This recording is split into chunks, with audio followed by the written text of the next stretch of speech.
à toutes et à tous, je suis très heureuse de pouvoir vous présenter une présentation sur Parcoursup, cette fameuse plateforme. Je vais tout d'abord me présenter, je suis Violaine Alix, j'ai un cabinet de conseil en orientation scolaire à Marseille. Je reçois en présentiel et en visio sur toute la France. J'accompagne les jeunes de la troisième jusqu'à 25 ans dans la construction de son projet professionnel. Donc, c'est 4 séances, apprendre à mieux se connaître et ensuite, en fonction du projet qui ressort, je vous propose toutes les formations et les écoles qui sont en adéquation avec votre profil, votre projet et votre parcours scolaire. Parcoursup, qu'est-ce que c'est? C'est une plateforme qui peut faire peur, mais en fait qui est très intéressante parce qu'elle va vous donner beaucoup d'informations. Donc, elle va centraliser sur le même site énormément de formations. Elle va vous donner des informations très précises sur chaque formation. Donc, il faut bien lire, il faut bien rentrer dans information de la formation. Et là, vous avez le taux d'accès, vous avez la formation qui est décrite, vous avez le nombre de jeunes qui ont postulé l'année dernière à cette formation, le nombre de places. Voilà, ça vous donne toutes ces informations-là. Ça vous permet aussi, d'enregistrer vos vœux lorsque vous avez accès à votre dossier. Cette plateforme, elle est, accessible à tous les jeunes qui sont en terminale, mais pas que. Tous les jeunes, en fait, qui sont également en réorientation. Là, actuellement, j'ai accompagné, une jeune qui avait ans, qui a travaillé et qui voulait recommencer un cursus. Elle s'est inscrite sur Parcoursup.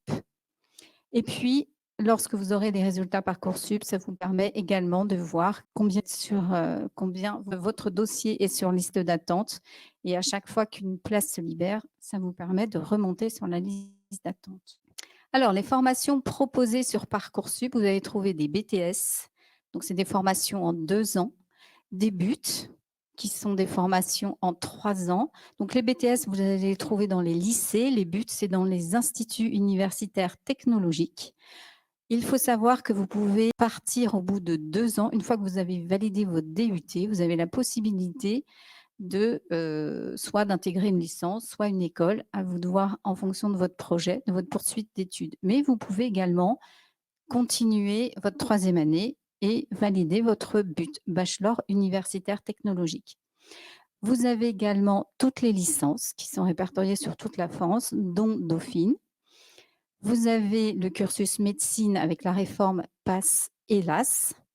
Attention, c'est très sélectif. Vous avez les CPGE, c'est des classes préparatoires aux grandes écoles, que ce soit pour commerce, BCPST, ingénieur.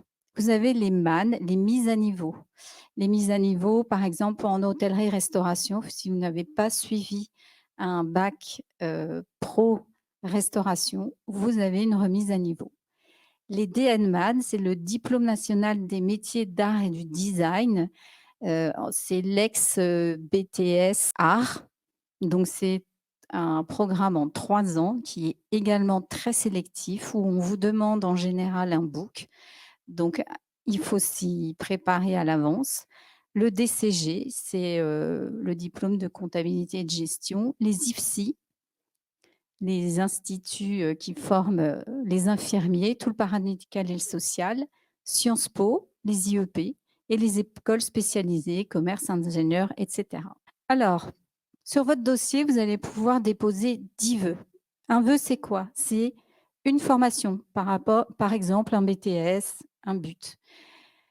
Et ensuite, vous avez 10 vœux supplémentaires lorsque vous êtes en alternance. Donc, vous pouvez aller donc jusqu'à 20 vœux et vous avez des sous-vœux. Les sous-vœux, c'est quoi? C'est par exemple en BTS, vous allez pouvoir aller jusqu'au maximum 10 lycées. Donc, voilà, vous avez le lycée, par exemple, je dis n'importe quoi, le BTS commerce international, eh bien, vous avez 4 lycées possibles à Marseille. Vous pouvez aller jusqu'à 10. Voilà. Et lorsque vous demandez l'internat, ça ne vous compte pas un autre vœu. C'est une chance supplémentaire. Alors, je vous ai répertorié là, voilà, tout ce que vous pouviez trouver comme, école de commerce et d'ingénieurs. Donc on va commencer par les écoles d'ingénieurs. Donc vous avez le réseau INSA, donc vous avez c'est un vœu et ensuite vous pouvez sélectionner les 7 vœux publics, les 7 vœux partenaires. À vous de voir en fonction de votre niveau. C'est très sélectif, c'est un bon niveau. Les INSA. Vous avez le réseau UT, donc il y en a 3. Pareil, c'est un niveau, assez, élevé. Le concours à venir, comme le concours GEPI Polytech, Puissance Alpha et Advent, ce sont des écoles post-bac, et vous êtes obligé de passer un concours. Donc c'est bien de se préparer à l'avance. Donc le concours à venir, vous avez 7 écoles privées. Pareil, c'est un vœu et vous pouvez sélectionner toutes les écoles. Le concours GEPI Polytech, il y a 35 écoles. Puissance Alpha, c'est 17 écoles privées. Il propose depuis peu, des bachelors. Donc les bachelors, ce sont des programmes en 3 ans. Là, vous avez 12 écoles qui proposent un bachelor. Ils regardent le dossier et vous passez un oral de motivation. Vous n'avez pas le concours à passer puisque le niveau est un peu inférieur au concours et ce sont vraiment pour des profils qui ont envie d'être dans la pratique et qui n'ont pas en fait, envie de faire une prépa intégrée. C'est plus professionnalisant et au bout de 3 ans, vous pouvez travailler ou éventuellement continuer, mais il faut avoir un très bon dossier. Vous avez le concours Advance, où vous avez 4 écoles privées et qui proposent également des bachelors. Pour les écoles de commerce, vous avez le concours Accès, qui est le plus compliqué, le plus difficile, et qui propose 3 écoles, l'IESEG, l'ESCA, l'ESDES. Vous avez le concours Sésame, donc là, vous avez 14 écoles qui vous proposent des programmes différents. Vous avez les BBA en 4 ans et des parcours grande école en 5 ans. Et puis, vous avez le concours écrit comme bachelor. Donc là, vous avez 3 écoles. Donc ça, c'est à chaque fois un vœu. Vous avez également des bachelors d'école de commerce. Par exemple, l'ESCA, là, ça va vous compter un vœu. Elle ne fait pas partie d'une plateforme comme le concours Écricom. Alors, je vous ai fait un petit récap, en fait, comme si c'était voilà, votre dossier Parcoursup pour que vous puissiez bien comprendre. Donc là, on a le dossier de Maximilien qui, lui, s'oriente plutôt vers le commerce. Donc, il a choisi le but technique de commercialisation. Donc, il va postuler à l'IUT de Aix, l'IUT de Marseille, l'IUT de Toulon, l'IUT de Lyon. Donc, il peut aller jusqu'au maximum à 10 sous-vœux. Attention, vous avez à chaque fois une spécialisation à choisir en deuxième année. Il faut bien se renseigner sur ces spécialisations et savoir si l'IUT que vous allez sélectionner propose bien la spécialisation que vous recherchez. Le but GEA, gestion des entreprises et administration, là, voilà, il a postulé jusqu'à 7 sous-vœux. Ensuite, le BTS commerce international, ça l'intéresse un peu moins, mais on le met pour consolider le dossier. Il faut mettre un maximum de vœux sur Parcoursup pour avoir le plus de chances possible. Donc là, il a mis juste 3 sous-vœux. Et ensuite, il a mis une licence d'économie à Marseille, sachant qu'une licence égale un vœu, donc ça va très vite. Le concours Access, comme je vous l'ai dit tout à l'heure, c'était un vœu. Le concours Sésame, un vœu, avec toutes les écoles et les campus qu'il veut, etc. Jusqu'à les 10 vœux. Il est préférable de mettre une licence non sélective sur votre dossier pour, ce que je vous disais tout à l'heure, consolider le dossier. Et pour le bon algorithme de Parcoursup, toujours choisir une formation de votre secteur. Pour toutes les formations IFSI, vous avez le droit à 5 vœux et pas plus. Par contre, en fonction du vœu de l'IFSI, c'est un regroupement en fait d'instituts. Donc, en fonction du regroupement, vous pouvez avoir 3 instituts comme 8. À vous de bien regarder sur Parcoursup, ainsi que toutes les formations paramédicales, comme par exemple orthophonie. Vous avez le droit à 5 vœux. Vous allez avoir à rédiger certaines parties de votre dossier. Donc, vous avez bien évidemment pour chaque sous-vœu, vous avez une lettre de motivation à écrire. En fonction de cette formation, vous pouvez avoir 1500 caractères. Ça, c'est le classique. Mais par exemple, les IFSI, cette année, c'est 10 000 caractères. on vous laisse le choix de pouvoir vous exprimer comme il faut, sur cette formation, de montrer votre motivation, puisqu'il n'y a que votre dossier qui va être examiné. Donc la lettre de motivation est extrêmement importante. Vous allez avoir également 4 questions de présentation dans votre onglet activités. Cet onglet, en fait, c'est votre CV. Donc c'est pareil, vous avez à chaque fois 1500 caractères pour répondre à cette question.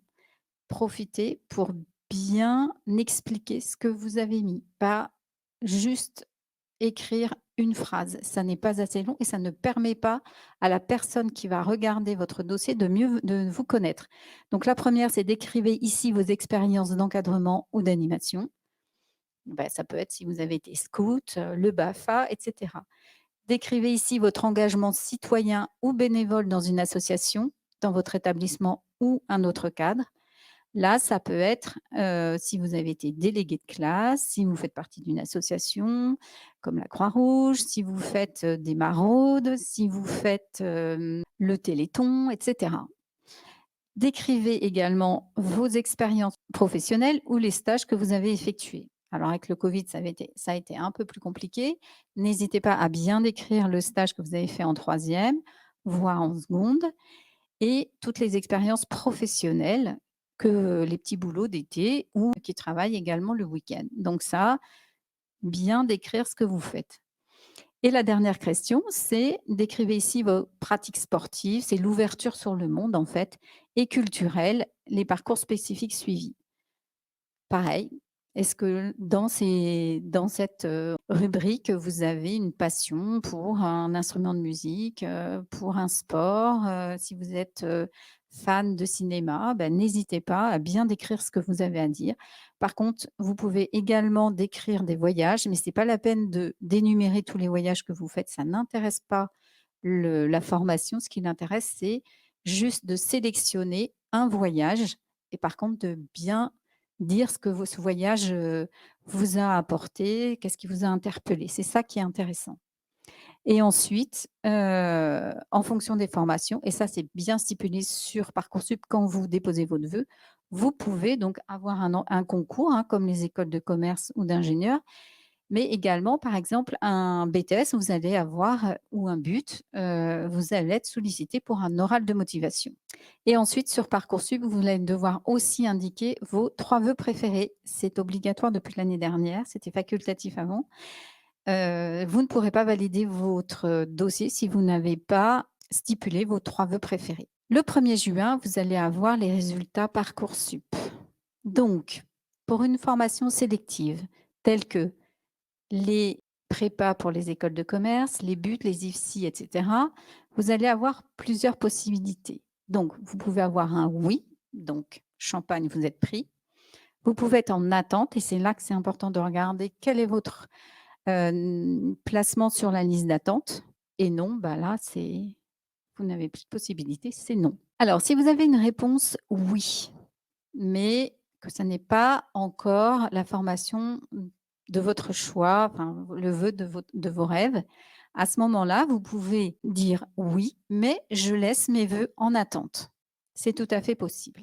Pour une formation non sélective, licence, vous avez oui ou si en attente d'une place. Vous n'aurez jamais non. Par contre, c'est vraiment important de regarder votre numéro sur la liste d'attente parce que comme vous n'aurez jamais non, si ils ont 2000 places et que vous êtes, 6 000e, vous savez que ça ne sera pas possible. Vous avez à chaque fois que vous avez 2 oui, il va falloir en lâcher un pour que les personnes qui sont sur liste d'attente puissent remonter. Donc la première semaine, vous avez 5 jours et ensuite, ça passe à 3 jours. Surtout, ne laissez pas passer, vos 3 jours parce que Parcoursup estimera que vous avez accepté une autre formation en dehors de Parcoursup et vous fermera votre dossier. Vous n'aurez plus de vœux. À ce moment-là, si vous avez laissé passer ça, vos 3 jours, n'hésitez pas à les contacter. Ils seront très réactifs. Par contre, si vous attendez 15 jours, c'est mort. Là, vous avez, donc une proposition d'admission, oui ou oui si.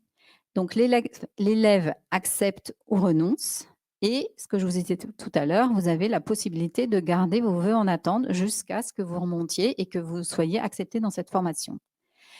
Plusieurs propositions d'admission. Donc là, il va falloir choisir, faire un choix. Et donc, bah, une fois que vous avez choisi entre les 2, eh bien, vous avez renoncé à un vœu et toujours la possibilité de conserver vos vœux en liste d'attente et que des propositions négatives. Alors ne vous inquiétez pas, vous avez la procédure de la phase complémentaire qui ouvre le 15 juin et qui vous permet de rajouter 10 vœux. Et sinon, vous pouvez également vous orienter vers le service d'orientation scolaire de votre lycée pour vous aider ou le CUO ou des personnes comme moi pour, revoir votre, orientation. Alors je vous propose un récap un calendrier Parcoursup. Donc le 20 décembre, bon, c'est passé, mais vous aviez l'ouverture du site qui est consultable toute l'année.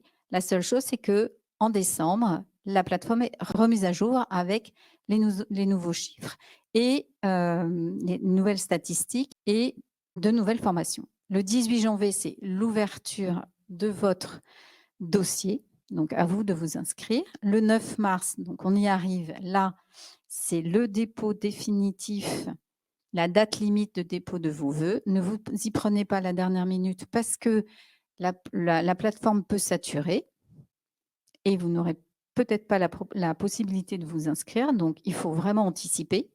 Le 6 avril, eh bien, en fait, entre le 10 mars et le 6 avril, il faut impérativement que vous ayez finalisé votre dossier. Donc, c'est lettre de motivation, onglet activité, les 3 vœux préférés et si vous choisissez une licence scientifique, vous avez un petit test à passer à mettre une attestation également pour le droit. Le 1er juin, les résultats Parcoursup. Le 15 juin, ce dont je vous parlais tout à l'heure, c'est la phase complémentaire, donc vous pouvez rajouter 10 nouveaux vœux. Le 13 juillet, la phase principale se termine. Donc normalement, si vous avez un oui, vous passez à la phase inscription. Mais vous pouvez toujours laisser vos vœux en attente s'il y a toujours une formation qui vous tient à cœur. À ce moment-là, vous allez avoir 4 jours pour hiérarchiser vos vœux. Et ensuite, vous allez attendre qu'une place se libère et ça peut durer jusqu'à mi-septembre, jusqu'à la clôture de Parcoursup. N'hésitez pas à le faire puisqu'il y a des jeunes qui intègrent une formation en septembre. Bon, c'est pas très confortable avec les vacances, mais c'est possible. La présentation Parcoursup, est terminée. J'espère que cela vous a apporté, un éclaircissement sur cette, plateforme et je vous souhaite une très bonne journée. Au revoir.